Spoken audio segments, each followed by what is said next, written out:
เมื่อสงครามเมื่อสุงผู้ทรงกล้วยวาสนามะนาวเขาก็ในขนมในก็เขาเตวานเอาผู้ทรงกล้วยวาสนามะนาวเขากว่าเล็บเพียนด้วยปังเข่งอันใดลุงขี้เข่งกันกว่าเมื่อคำว่าในคาอ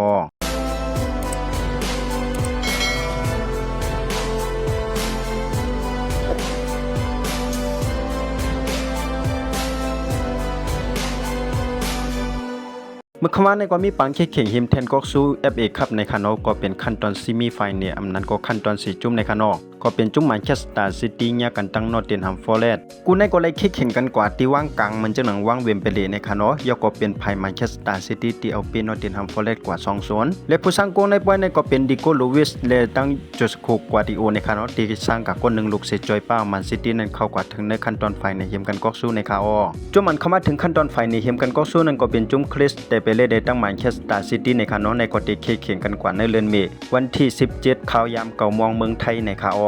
ยกมือคำว่าในก็มีปางเข่งเต็บตัดกรรมสตาร์พรีเมียร์ลีกในคานอนั่นก็เป็นจุ่มลิเวอร์พูลยากันตั้งสปาจุ่มลิเวอร์พูลปนตัดจะเป็นแทนก๊อกซูพรีเมียร์ลีกในปีในย้อนเพื่อว่าดูเที่ยงไม้เร็วก็แล้วยาวก่อนในป่วยในเขาก็อ่ำเลยเฮ็ดผิดเปิงเลยเปียกว่า5 โกต่อ 1 โกในคาอและป่วยในก็ลิเวอร์พูลเลย5 โกตีลุยดิอาสกัก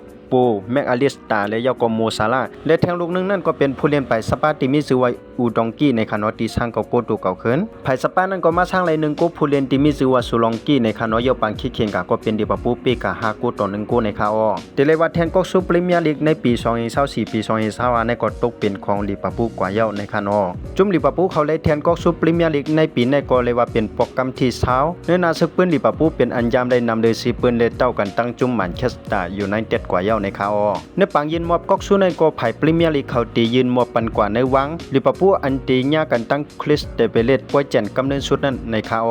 อคาตั้งเสียงทั้งหมดก็มีเจิงหนังในคานอกำเนิดสุดในก็เขาเงินจุ่มจอมจุ่มลิเวอร์พูลเลยตั้งผู้ปันแห้งลิเวอร์พูลอันเลยมาถ่อมคลิปเขาในวันเมื่อในคานอกเขาสารมานั่งภายใต้ไม่สงค่า